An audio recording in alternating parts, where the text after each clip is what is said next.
नमस्कार दोस्तों, मैं Vijay Tiwari the book society में आपका स्वागत है। जहां हम आज की इस वीडियो के माध्यम से सब्जेक्ट कोड बीपीएससी 105 की श्रृंखला को आगे बढ़ाते हुए आज इसके क्वेश्चन नंबर 6 को आपके साथ डिस्कस करेंगे। इससे पहले पिछली वीडियो में हम 5 प्रश्न की चर्चा कर चुके हैं। आशा है वो सारे के सारे क्वेश्चन आपको अच्छे से समझ में आए होंगे। टोटल इस पीडीएफ में जो है वो 10 क्वेश्चन होंगे। अगर आपको ये पीडीएफ चाहिए तो आप हमारे टेलीग्राम ग्रुप में ऐड हो सकते हैं या फिर हमें व्हाट्सएप भी कर सकते हैं। तो आज जो हमारा क्वेश्चन है वो क्वेश्चन ये है कि वी औपनिवेशीकरण की जो प्रक्रिया है इस पर चर्चा कीजिए। मोस्ट रिपीटेड क्वेश्चनों में से एक है और इस बार भी इसके आने की संभावना बहुत ज़्यादा बनती है। तो इससे पहले इस क्वेश्चन के आंसर की ओर बढ़ें, हम यह समझ लेते हैं कि ये वी औपनिवेशीकरण शब्द क्या है। तो देखो, हुआ क्या था, आप सभी को पता है कि यूरोपियन देशों ने एशिया और अफ्रीका के देशों को बड़े पैमाने पर, जो यूरोपियंस देश थे, इन्होंने एशिया के देशों और अफ्रीका के देशों को बड़े पैमाने पर क्या करा था, गुलाम बनाया था, अपनी कॉलोनी बनाया था। इस पूरी प्रक्रिया को बोलते हैं औपनिवेशीकरण। क्या बोलते हैं? औपनिवेशीकरण। केवल औपनिवेशीकरण ध्यान रहे, या फिर कोलोनाइजेशन। अब क्या हुआ, ये सभी देशों ने फिर दासता के खिलाफ संघर्ष किया। इन्होंने कहा हमें आज़ादी चाहिए। बड़े पैमाने पर आंदोलन हुए, जैसे भारत में भी आप देख रहे थे बड़े पैमाने पर आंदोलन हुए थे, आज़ादी के संघर्ष हुए थे। इस तरीके से अफ्रीकन कंट्रियों में भी आज़ादी के लिए संघर्ष हुआ। एशिया की और जो बाकी कंट्रियाँ गुलाम थी उनमें भी संघर्ष हुआ और फिर धीरे धीरे करके ये सारे देश आज़ाद हो गए। तो इनका जो आज़ादी की क्रिया थी, जो ये आज़ाद हुए, इस पूरे प्रोसेस को बोलते हैं वी औपनिवेशीकरण। यानी कि औपनिवेशीकरण का मतलब यह है कि बड़े बड़े देशों द्वारा छोटे छोटे देशों को गुलाम बनाया गया। अब जब ये देश आज़ाद हुए तो इसे कहा गया वी औपनिवेशीकरण, डी कॉलोनाइजेशन। तो गुलाम बनाने का जो प्रक्रिया थी वो थी कॉलोनाइजेशन, आज़ाद होने का जो प्रोसेस था वो था डी कॉलोनाइजेशन, यानी कि वी औपनिवेशीकरण। तो आप समझ गए क्वेश्चन क्या पूछ रहा है, वी औपनिवेशीकरण की प्रक्रिया पर चर्चा कीजिए। तो वी औपनिवेशीकरण का मतलब ये है कि जो उपनिवेश थे यूरोप के, ये उपनिवेश धीरे धीरे करके अपने आज़ादी के लिए संघर्ष कर रहे हैं और एक दिन इन्हें आज़ादी मिल जा रही है। ये पूरा जो प्रोसेस था वो डी कॉलोनाइजेशन का प्रोसेस था। तो वी औपनिवेशीकरण एक ऐतिहासिक प्रक्रिया है, एक हिस्टोरिकल प्रोसेस है, जिसमें जो साम्राज्यवादी शक्तियां हैं, यानी कि वे शक्तियां जो अपना साम्राज्य फैलाते हुए छोटे छोटे देशों को अपना उपनिवेश बना रही थीं, तो इसके अंतर्गत जो साम्राज्यवादी शक्तियां हैं उन्होंने अपने उपनिवेशों से जो राजनीतिक, आर्थिक और सांस्कृतिक नियंत्रण समाप्त कर लिया। यानी कि जो छोटे छोटे देश थे वो आर्थिक रूप से भी, राजनीतिक रूप से और सांस्कृतिक रूप से भी धीरे धीरे करके आज़ाद हो गए। ये प्रक्रिया 20th सेंचुरी में शुरू हुई, यानी कि सेकेंड वर्ल्ड वॉर। और आप सभी जानते हो सेकेंड जो वर्ल्ड वॉर था ये 1939 में शुरू हुआ था और 1945 में ख़त्म हुआ था। तो जब सेकेंड वर्ल्ड वॉर हुआ तो सेकेंड वर्ल्ड वॉर में यूरोपियन देशों को बहुत ज़्यादा नुकसान हुआ। ये युद्ध बहुत लंबे समय तक चला, जन और धन दोनों की हानि हुई, जिसकी वजह से ये अपने गुलाम देशों की तरफ ज़्यादा ध्यान नहीं दे पाए। परिणाम था वहाँ पर संघर्ष हुआ और वो देश आज़ाद हो गए। इंडिया भी उन्हीं में से एक था। वी उपनिवेशीकरण का प्रभाव न केवल उपनिवेशित देशों पर पड़ा, बल्कि उपनिवेशवादी और पूरे विश्व की व्यवस्था पर इसका प्रभाव पड़ा है, जिसे हम इस तरीके से समझेंगे। यानी कि अब तक की बात सिर्फ इतनी है कि आपने वी उपनिवेशीकरण का एक इंट्रो देना है कि भाई वी उपनिवेशीकरण का मतलब ये है कि जब बड़े पैमाने पर एशिया, अफ्रीका, लतीनी अमेरिका के जो देश थे, जो गुलाम देश थे, किसी न किसी बड़े देश की कॉलोनी थे, तो इन लोगों ने जो अपनी आज़ादी का संघर्ष किया था, ये पूरा जो प्रोसेस है वी उपनिवेशीकरण है। सेकेंड वर्ल्ड वॉर के बाद अगर देखोगे तो बड़े पैमाने पर बहुत सारे देश आज़ाद हुए, इंडिया भी उन्हीं में से एक था। अब वी उपनिवेशीकरण के कुछ कारण थे। सबसे पहला कारण था आर्थिक कारण, क्योंकि हर देश को ये लगने लगा दूसरे विश्व युद्ध तक, या उससे भारत में उससे ही पहले ये लगने लगा कि अगर हर एक देश ये जो गरीब हैं तो इनकी गरीबी का कारण क्या है, ये बड़े बड़े देश हैं। क्यों? क्योंकि बड़े बड़े देश इन छोटे छोटे देशों के रॉ मटेरियल्स को ले आ रहे हैं, कच्चे माल को ले आ रहे हैं और फिर यहाँ पर लाके उन्हीं सामान को महंगे दाम पर बेच रहे हैं। तो इस तरीके से कहीं ना कहीं इन देशों की आर्थिक स्थिति बद से बदतर हो रही है और धीरे धीरे करके ये लोग अवेयर हुए और जब ये अवेयर हुए तो उन्होंने विरोध करना शुरू करा। तो कह रहा है दूसरे विश्व युद्ध के बाद यूरोपियन शक्ति की भी जो आर्थिक स्थिति कमजोर हो गई थी, जैसा मैंने अभी बताया आपको कि दूसरा विश्व युद्ध यूरोप में लड़ा गया था, जिससे प्रभावित भी हुए यूरोपीय देश, यूरोपीय देशों को बहुत नुकसान हुआ। अब ऐसे में वो अपने देश पर ध्यान देंगे या उपनिवेशों पर ध्यान देंगे? क्योंकि गुलाम देशों पर भी कंट्रोल करने के लिए पैसा तो चाहिए ना भाई, और वहाँ पर जो सेना है, सेना पर खर्चा करने के लिए पैसा चाहिए। सेकेंड वर्ल्ड वॉर ने कमर तोड़ दी है यूरोपियन देशों की, तो कहीं ना कहीं जो फोर्स पर पैसा खर्च करते थे वो कहीं ना कहीं धीरे धीरे करके कमी होने लगी। इधर उपनिवेशों के लिए आर्थिक शोषण की प्रणाली टिकाऊ नहीं थी। वहाँ की जनता अब धीरे धीरे करके स्वतंत्रता की मांग कर रही है। तो वी उपनिवेशीकरण में सबसे पहला जो कारण है वो आर्थिक कारण है कि एक और तो उपनिवेशों की जो संख्या है वो बढ़ रही है और उनके अंदर गरीबी बढ़ रही है। वो लोग अपनी इस गरीबी का जिम्मेदार उन बड़ी महाशक्तियों को मान रहे हैं जिन्होंने उसे गुलाम बनाया है। इंडिया की बात कर लो आप, इंडिया का भी जो शोषण हुआ उसके लिए ब्रिटिशर्स ही जिम्मेदार हैं। तो ऐसे लतीनी अमेरिका के देशों के लिए अमेरिका जिम्मेदार था, अफ्रीकन देशों के लिए फ्रांस और ब्रिटिशर्स दोनों जिम्मेदार थे। और सेकेंड वर्ल्ड वॉर ने यूरोपियन देशों की जो है अर्थव्यवस्था तोड़ी दी थी। तो ये कुछ रीजन थे जिसकी वजह से विउपनिवेशीकरण की प्रक्रिया को बढ़ावा मिला। राजनीतिक कारण की बात करें तो जितने भी गुलाम देश थे वहां पर आंदोलन होने लगे। हर एक देश स्वतंत्रता की मांग करने लगा।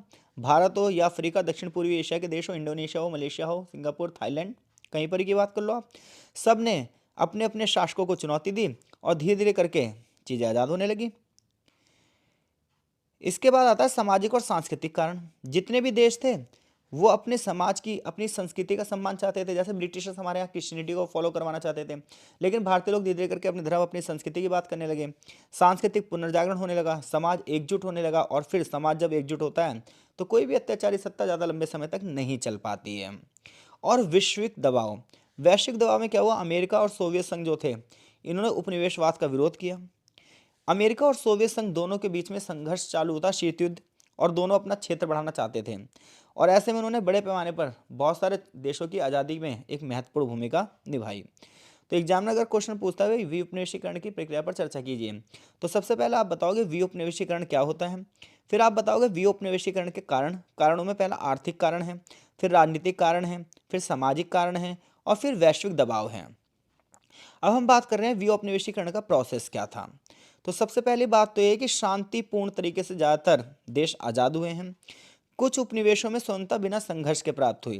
जैसे भारत की बात करें, घाना की बात करें, कैरिबियन देशों की बात करें, तो यहाँ पर जो है भारत का हालांकि विभाजन हुआ, वो विभाजन अपना आंतरिक संघर्ष था। लेकिन दूसरी ओर देखा जाए तो ब्रिटिशर से कोई लड़ाई नहीं लड़नी पड़ी, हमने अंग्रेजों के साथ कोई युद्ध नहीं किया अपनी आज़ादी के लिए। तो विउपनिवेशीकरण की जो प्रक्रिया है वो शांतिपूर्वक हुई है ज़्यादातर देशों में, जहाँ बातचीत के माध्यम से मैटर को हल किया गया है। ब्रिटेन और फ्रांस ने कई देशों में बातचीत और समझौते के माध्यम से सत्ता को ट्रांसफर किया है। लेकिन कुछ जगह ऐसी भी है जहां संघर्ष हुए। जैसे अल्जीरिया नाम के देश में फ्रांसीसी जो थे, इन्होंने अल्जीरिया को अपना गुलाम बना रखा था। तो अल्जीरियाई लोगों ने फ्रांसीसी लोगों के खिलाफ संघर्ष किया, सैनिक युद्ध हुआ। इसी प्रकार से वियतनाम में भी खूनी संघर्ष हुआ। तो कुछ क्षेत्रों में शांतिपूर्वक तरीके से आज़ादी मिली है, तो कुछ क्षेत्रों में खून बहाकर आज़ादी मिली है। अफ्रीका और मिडिल ईस्ट के ज़्यादातर देशों को हिंसक संघर्ष का सामना करना पड़ा है। विउपनिवेशीकरण के प्रभाव क्या रहे हैं? राजनीतिक प्रभाव ये रहे हैं कि जितने भी नए नए देश आज़ाद हुए वहाँ पर राष्ट्रीय शासन प्रणाली का विकास हुआ। जहाँ पर पहले की बात की जाए तो पहले राजतंत्र था, राजा का शासन था। लेकिन भारत की बात करो, देखो भारत ब्रिटिश का उपनिवेश था, तो आगे चलकर हम डेमोक्रेसी की ओर गए। तो विउपनिवेशीकरण का प्रभाव ये रहा कि जो देश जिस देश का गुलाम था उसने उसी तरीके की पॉलिटिक्स को शुरुआत करनी शुरू कर दी। शुरुआत में डेमोक्रेसी कठिन थी, लेकिन लगभग अलग अलग देशों में लोकतंत्र आ चुका है। हालांकि कहीं कहीं सैनिक शासन भी, जैसे पाकिस्तान, बांग्लादेश की बात करोगे आप। आर्थिक प्रभाव क्या पड़ा है? आर्थिक प्रभाव ये पड़ा है कि यूरोपियन देशों ने अपने उपनिवेशों को यानी गुलाम देशों को खूब निचोड़ा था, आर्थिक रूप से उन्हें पूरी तरीके से कंगाल कर दिया था। ऐसे में इन सभी देशों की अर्थव्यवस्था छोटी थी। तो ऐसे में इन देशों का इंडस्ट्रियल डेवलपमेंट नहीं था और बेसिक इंफ्रास्ट्रक्चर भी नहीं था। धीरे धीरे करके देशों ने अपनी सैन्य अर्थव्यवस्था को बढ़ावा दिया है और कुछ लोग अमेरिका और रूस पर निर्भर हो गए हैं।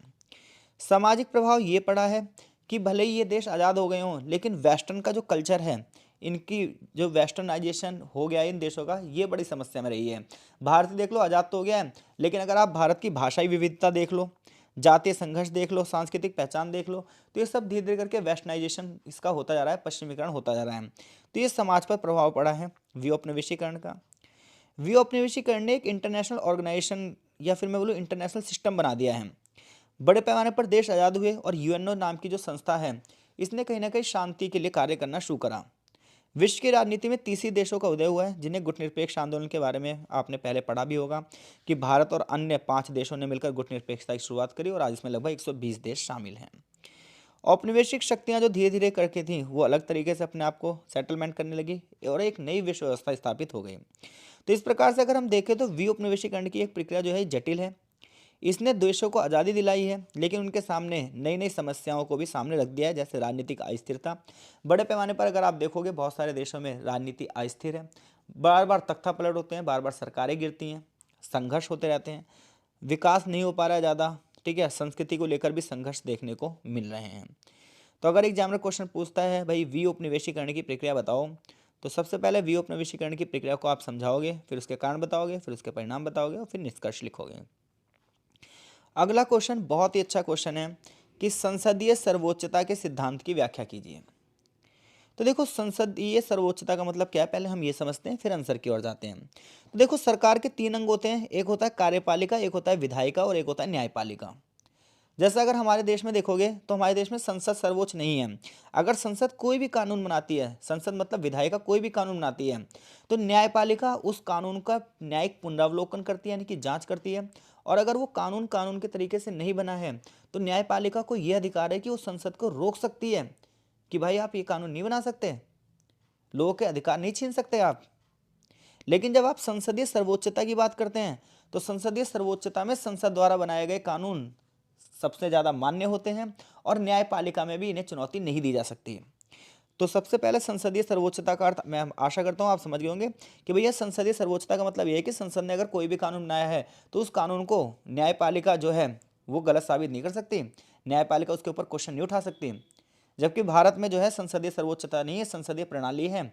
भारत में संसद कोई भी नियम बनाती है तो न्यायपालिका उसका पुनरावलोकन कर सकती है, जांच कर सकती है और फिर उसे अगर वो सही नहीं है तो उसे रद्द भी कर सकती है। तो संसदीय सर्वोच्चता का सिद्धांत लोकतांत्रिक शासन प्रणाली की एक महत्वपूर्ण धारणा है जो ब्रिटेन की व्यवस्था में दिखाई देता है। इसमें संसद की जो विधायी सत्ता होती है, यानी कानून बनाने की जो पावर होती है, जो उसका अधिकार होता है वो सर्वोच्च होता है। संसद किसी भी कानून को बनाने के लिए, उसमें चेंज करने के लिए, उसे रद्द करने का अधिकार रखती है और संसद के निर्णय को न्यायालय में चुनौती नहीं दी जा सकती। तो जिन जिन देशों में संसद के निर्णय को न्यायालय में चुनौती नहीं दी जा सकती, आप कहोगे वो सभी देश संसदीय सर्वोच्चता का विधान मानते हैं। तो संसदीय सर्वोच्चता की विशेषताएं क्या है? तो पहली विशेषता यह है कि असीमित विधायी शक्ति। संसद किसी विषय पर कानून बना सकती है, चाहे वो संवैधानिक हो गैर संवैधानिक हो। कोई भी संस्था संसदीय कानून को रद्द नहीं कर सकती। संविधान का लचीलापन। संसदीय सर्वोच्चता वाले देशों में संविधान लचीला होता है क्योंकि संविधान में आसानी से बदलाव किया जा सकता है। तो संविधान में आसानी से अगर बदलाव हो रहे हैं तो हम कहेंगे लचीला संविधान है। और और अगर संविधान में आसानी से बदलाव नहीं हो रहे तो हम कहेंगे कठोर संविधान है। तो जहां संसद को संविधान को बदलने का अधिकार है तो वहां का हम ये कहेंगे कि संसद सर्वोच्च है। ब्रिटेन में कुछ इसी तरीके से है। इसके अलावा संसदीय सर्वोच्चता वाले देशों में न्यायिक समीक्षा नहीं होती, यानी कि न्यायपालिका को संसद द्वारा बनाए गए कानून पर सवाल उठाने या उसे अवैध करने का अधिकार नहीं होता। संप्रभुता का सिद्धांत। संप्रभुता का मतलब होता है निर्णय लेने का स्वतंत्रता। तो संसद को किसी भी विषय पर निर्णय लेने का अधिकार है और इसके निर्णय को कोई और अन्य संस्था चुनौती नहीं दे सकती। ब्रिटेन में हाउस ऑफ कॉमन्स और हाउस ऑफ लॉर्ड्स हैं। जैसे भारत में लोकसभा और राज्यसभा है, इसी प्रकार से ब्रिटेन की संसद के दो सदन है, हाउस ऑफ कॉमन्स और हाउस ऑफ लॉर्ड्स। वहाँ संसद को विधायी प्रक्रिया में सर्वोच्च माना जाता है। 1911 में 1949 में पार्लियामेंट एक्ट्स आए थे जिसने हाउस ऑफ लॉर्ड्स की सत्ता को सीमित कर दिया था और हाउस ऑफ कॉमन्स को और ज़्यादा पावरफुल बना दिया था। हालांकि इसकी आलोचना की जाती है क्योंकि जनता की स्वतंत्रता पर खतरा होता है। संसद जिस भी कानून को चाहे उसको प्रयोग कर सकती है, तानाशाही को बढ़ावा मिल सकता है। न्यायिक नियंत्रण की कमी, यानी कि न्यायपालिका सर्वोच्च नहीं होती। निष्कर्ष यह निकलता है कि संसदीय सर्वोच्चता का सिद्धांत उन देशों में तो कारगर हो सकता है जहां लोकतंत्र मजबूत है, संसद को जनता के अधिकारों की रक्षा करने के लिए उत्तरदायी माना जाता है। लेकिन अगर ऐसे देश हैं कोई जो तानाशाही प्रवृत्ति के हैं तो वहाँ पर भाई बहुत खतरा है। तो कुल मिलाकर संसदीय सर्वोच्चता का मतलब यह है कि संसद कोई भी कार्य करे और कोई भी उसके मामले पर इंटरफेयर ना कर सके, तो हम कहेंगे संसदीय सर्वोच्चता है। एग्जाम्पल के लिए ब्रिटेन। क्वेश्चन ये ऐसे भी आ सकता है कि ब्रिटेन में संसदीय जो सर्वोच्चता है उसका वर्णन कीजिए, तो भी आंसर यही होगा। अगला क्वेश्चन है भाई, संघवाद के मूलभूत लक्षणों का उल्लेख कीजिए और फिर ब्राजील का एग्जाम्पल दीजिए। तो देखो, जब आप संघवाद की बात करोगे तो ये एक प्रकार की शासन प्रणाली है और इस शासन प्रणाली में क्या होता है इसे समझते हैं तभी आपको पता चल पाएगा। तो देखो, जिस देश में दोहरी सरकार हो, ड्यूल पॉलिटी, जैसे एक होती है केंद्र सरकार और एक होती है राज्य सरकार, तो जो भी संघीय देश होगा वहां पर दो स्तर की सरकारें आपको दिखाई देगी। एक होगी केंद्र सरकार और दूसरी होगी राज्य सरकार। और राज्य सरकार और केंद्र सरकार दोनों ही स्वतंत्र भी होगी। राज्य सरकार अपना अलग काम करेगी और केंद्र सरकार अपना अलग काम करेगी। तो संघीय देशों में कितने प्रकार की शासन प्रणाली होती है? तो संघीय देशों में दो प्रकार की शासन प्रणाली होती है जिसे हम द्वैध शासन प्रणाली कहते हैं। दूसरी बात, संघीय शासन व्यवस्था का अगला लक्षण यह है कि संविधान से ही सर्वोच्च होता है। तो संघीय व्यवस्था में एक लिखित संविधान होता है, एक सख्त संविधान होता है जो केंद्र और राज्य की शक्तियों का बंटवारा करता है, भाई राज्य सरकार क्या काम करेगी और केंद्र सरकार क्या काम करेगी। तीसरी बात है शक्तियों का विभाजन, यानी कि विधायिका क्या काम करेगी, कार्यपालिका क्या काम करेगी, न्यायपालिका क्या काम करेगी, ये पूरी तरीके से बटा होता है। और न्यायपालिका सर्वोच्च होती है संघीय देशों में। तो संघीय देशों में पहली बात क्या है, दोहरी सरकार होती है, संविधान सर्वोच्च होता है, शक्तियों का बंटवारा किया जाता है ताकि सारी संस्थाएं अलग अलग काम कर सकें। संविधान में आसानी से परिवर्तन नहीं हो सकता, यानी कि संविधान में आसानी से संशोधन नहीं हो सकता, इसके अलग अलग प्रोसेस होते हैं। इसके अलावा न्यायपालिका स्वतंत्र होती है, जितने भी संघीय देश होंगे वहाँ न्यायपालिका स्वतंत्र होगी, यानी कि वो अपने डिसीजन खुलकर लेगी और केंद्र और राज्य सरकार के बनाए गए कानून को भी वो क्या करेगी, जांच कर सकती है। संघीय व्यवस्था की सबसे खास बात यह है कि सत्ता का बंटवारा होगा, सत्ता का विकेंद्रीकरण होगा, लोकल गवर्नमेंट को भी जो है पूरी पावर दी जाएगी। तो अगर कोई आपसे पूछे भाई संघवाद के लक्षण क्या होते हैं, तो आप बोलोगे संघवाद का पहला लक्षण है दोहरी शासन प्रणाली होगी, यानी केंद्र स्तर पर अलग सरकार होगी और राज्य स्तर पर अलग सरकार होगी। संविधान ही सर्वोच्च होगा, संविधान लिखित होगा, शक्तियों का बंटवारा किया जाएगा ताकि सभी संस्थाएं खुलकर अपने अलग अलग कार्य कर सकें। संविधान में जो चेंज करना है तो उसके लिए प्रोसेस बहुत कठिन है। न्यायपालिका स्वतंत्र होगी और वो केंद्र और राज्यों के बीच के विवाद को भी सॉल्व करेगी। न्यायपालिका के निर्णय सभी को मानने होंगे। सत्ता का विकेंद्रीकरण, यानी कि सत्ता का बंटवारा होगा, स्थानीय सरकारों को भी अधिकार दिया जाएगा। अब हम बात कर रहे हैं ब्राजील की। तो ब्राजील एक संघीय देश है, फेडरल रिपब्लिक है, जहां संघीय व्यवस्था की विशेषताएं ब्राजील के संविधान में दिखाई देती है। ब्राजील का संविधान 1988 पर आधारित 1988 में बना था, जिसे सिटीजन्स कॉन्स्टिट्यूशन भी कहा जाता है। ब्राजील के संघवाद की विशेषताओं की अगर आप बात करोगे तो वहाँ संघीय ढांचा है। ब्राजील में संघीय ढांचा 3 स्तर पर है कि एक केंद्र सरकार है, एक राज्य सरकार है। जो वहाँ की केंद्र सरकार है वो पूरे ब्राजील के लिए जिम्मेदार है, जैसे भारत में भी एक केंद्र सरकार है, वो पूरे भारत के लिए जिम्मेदार है। ब्राजील में 26 राज्य और एक संघीय जिला है। प्रत्येक राज्य को अपने सारे अधिकार प्राप्त हैं। इसके अलावा लोकल गवर्नमेंट यानी कि स्थानीय सरकार भी है।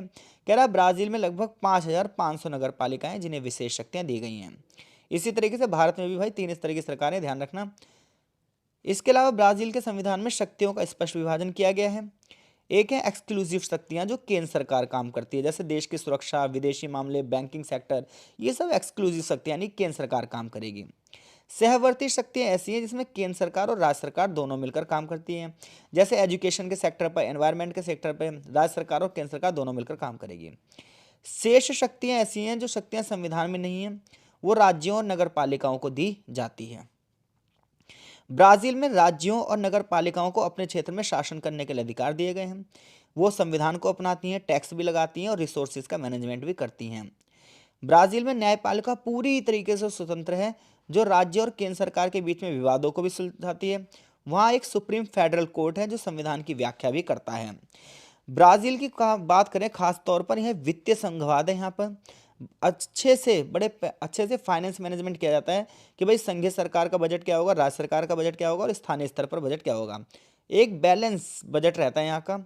निष्कर्ष ये निकलता है कि ब्राजील का संघवाद स्थानीय स्वतंत्रता पर आधारित है।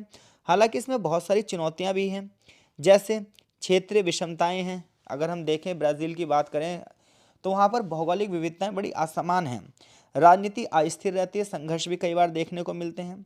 तो ऐसे में कहीं ना कहीं वित्तीय संबंधों को सुधारना पड़ेगा। हालांकि हर देश के सामने कुछ चुनौतियां होती ही हैं और उन चैलेंजेस को पार करके ही वो देश अपने नागरिकों को सुरक्षित रख सकता है। क्वेश्चन नंबर 9 की बात करें तो क्वेश्चन नंबर 9 है कि लैटिन अमेरिका में निर्भरता और अल्प विकसितता का संक्षिप्त विवरण कीजिए। ये भी बहुत बढ़िया क्वेश्चन है, कई बार पेपर में आया हुआ है। तो ये क्वेश्चन 2 तरीके से आ सकता है भाई। एक तो वो लैटिन अमेरिका लिख देगा, तो लैटिन अमेरिका लिख देगा तो आप समझ जाना कि यही क्वेश्चन है। लेकिन अगर इसकी जगह वो एक चीज़ और लिख सकता है आपसे, वो ऐसे लिख सकता है कि ब्राज़ील में निर्भरता और अल्प विकसितता का सिद्धांत दो। तो चाहे लैटिन अमेरिका बोल दे चाहे ब्राज़ील बोल दे, दोनों का आंसर सेम रहेगा, ध्यान रखना, क्योंकि ब्राज़ील एक लैटिन अमेरिकन देश ही है। तो जब आप निर्भरता और अल्प विकसितता को समझते हो तो सबसे पहले आपको निर्भरता का सिद्धांत समझना पड़ता है। और ये सिद्धांत क्या कहता है वो देखो। निर्भरता का सिद्धांत 1960 के दशक में दिया गया था समाजशास्त्रियों और अर्थशास्त्रियों के द्वारा। फॉर एग्जाम्पल एक अर्थशास्त्री थे जिनका नाम था राउल प्रेबिश। इन्होंने ये कहा कि ये जो लैटिन अमेरिका के देश हैं बहुत छोटे छोटे देश हैं, इनकी अर्थव्यवस्था बहुत छोटी है, टेक्नोलॉजिकल डेवलप नहीं है, सांस्कृतिक विकास नहीं है। ऐसे में ये देश ना किसी रूप से किसी देश पर निर्भर रहेंगे। तो छोटे छोटे देश जो अपना अर्थव्यवस्था का विकास नहीं कर सकते, राजनीतिक अस्थिरता रहती है, डेमोक्रेसी नहीं है, तो कहीं ना कहीं किसी और पर डिपेंड है।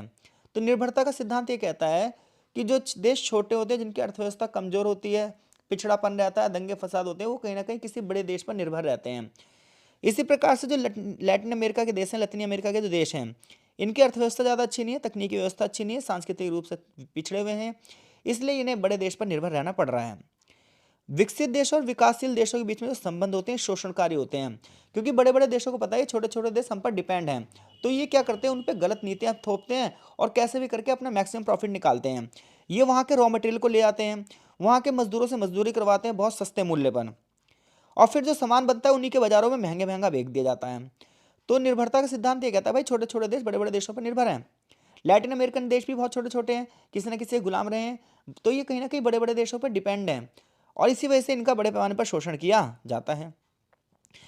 अल्प विकसितता का मतलब यह है कि लैटिन अमेरिका के अधिकांश देश आर्थिक रूप से पिछड़े हैं और सामाजिक रूप से पिछड़े हैं। ये कोई आंतरिक कमजोरी नहीं बल्कि अर्थव्यवस्था का परिणाम है कि बड़े बड़े देशों ने व्यापार के नियम ही ऐसे बनाए हैं कि ये देश चाहकर भी उतना प्रॉफिट नहीं निकाल सकते जितना प्रॉफिट है मिलना चाहिए। विकसित देशों के साथ असमान व्यापार होता है, यानी कि बड़े पैमाने पर यहाँ पर इंपोर्ट किया जाता है लेकिन इनका सामान नहीं खरीदा जाता है। पूंजी निवेश किया जाता है, भारी ब्याज लगाए जाते हैं और उसके बाद इन देशों की अर्थव्यवस्था चरमरा जाती है, इनकी आत्मनिर्भरता कमजोर हो जाती है।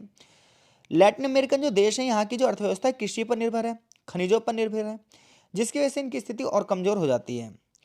आखिर लैटिन अमेरिकन के जो देश हैं इनका इतिहास कमजोर क्यों है, उसका रीजन है कि इनका इतिहास औपनिवेशिक इतिहास है।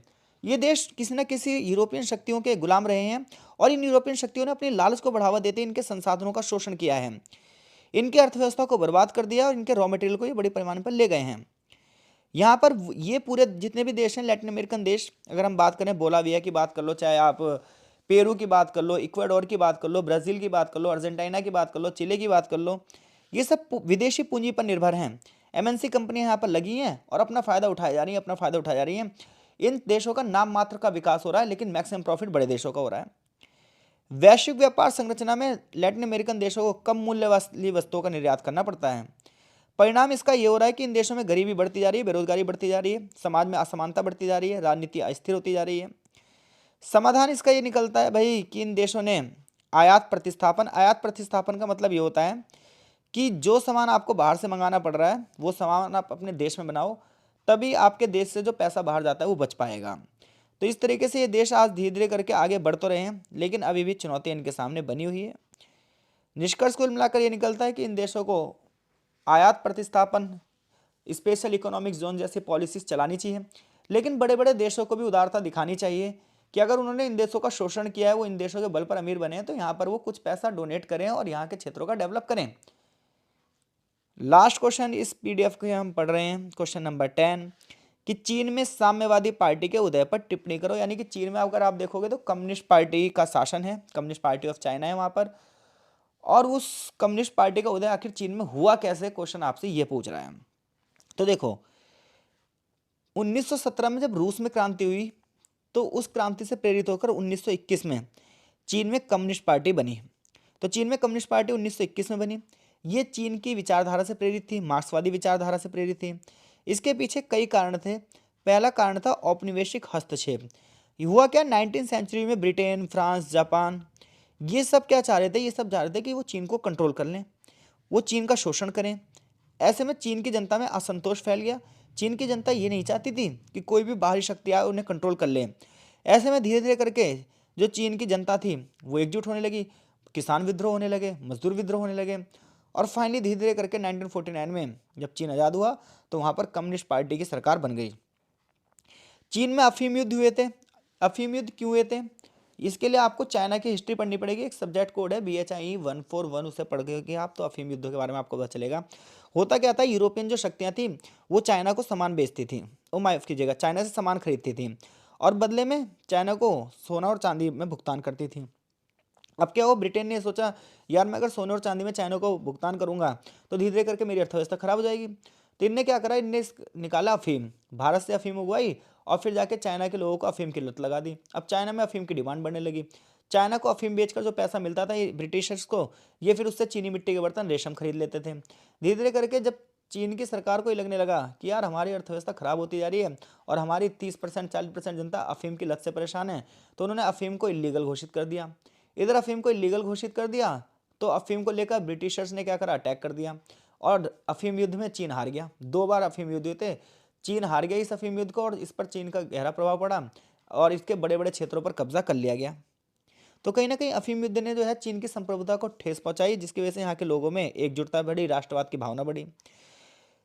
चीन में एक व्यक्ति थे जिनका नाम था सन यात सेन। इनके नेतृत्व में 1911 में क्रांति हुई और चीन में जो पिछले कई सालों से मांचू राजा शासन कर रहे थे वो खत्म हो गए। इसके बाद चीन में अस्थिरता बढ़ गई और साम्यवादी विचारधारा को धीरे धीरे करके बढ़ावा मिला। हालांकि सन यात सेन पूंजीवादी विचारधारा को बढ़ावा दे रहे थे। इधर रूस में क्रांति हुई और सोवियत संघ की स्थापना हो गई और सोवियत संघ ने चीन की कम्युनिस्ट पार्टी को अपना समर्थन दिया और चीन में किसान और मजदूर आंदोलन लगातार होते गए। भूमि सुधार और गरीब लोगों के अधिकारों की बात होने लगी। फिर चीन में गृह युद्ध हुआ और यह गृह युद्ध कम्युनिस्ट पार्टी और कुमोइंतांग नाम की पार्टी के बीच में हुआ। आगे चलकर माओ के नेतृत्व में कम्युनिस्ट पार्टी जीती और 1949 में चीन में क्रांति हुई और रिपब्लिक ऑफ चाइना की स्थापना हुई। इस प्रकार कम्युनिस्ट पार्टी ऑफ चाइना ने चीन पर नियंत्रण कर लिया है और आज भी कम्युनिस्ट पार्टी ऑफ चाइना जो है वो पूरे चीन की पॉलिटिक्स को चलाती है। हाँ, वहाँ पर तानाशाही प्रवृत्ति जरूर है, लेकिन फिर भी कहीं ना कहीं चीन के विकास में इस पार्टी का एक बहुत बड़ा रोल है। चीज़ें बहुत शॉर्ट में करी है हमने, क्योंकि एग्ज़ाम टाइम पे इतना ही समय है। अगर आपने चैप्टर पढ़ रखे हैं तो ये वन शॉट वीडियो टाइप से हो जाती हैं और आपके बहुत ही ज़्यादा काम आती हैं। टोटल आपको 5 ही क्वेश्चन करने होते हैं, वहाँ पर हमने 10 क्वेश्चन यहाँ डिस्कस कर लिए हैं। अगर आप ये चीज़ें ध्यान से सुन लेते हो तो इससे रिलेटेड क्वेश्चन भी आएंगे तो भी आप बना बना के कर दोगे। एग्ज़ाम के लिए गुड लक। अच्छे से करना, पेपर पूरा करना और अच्छे से शीट भर कर आना।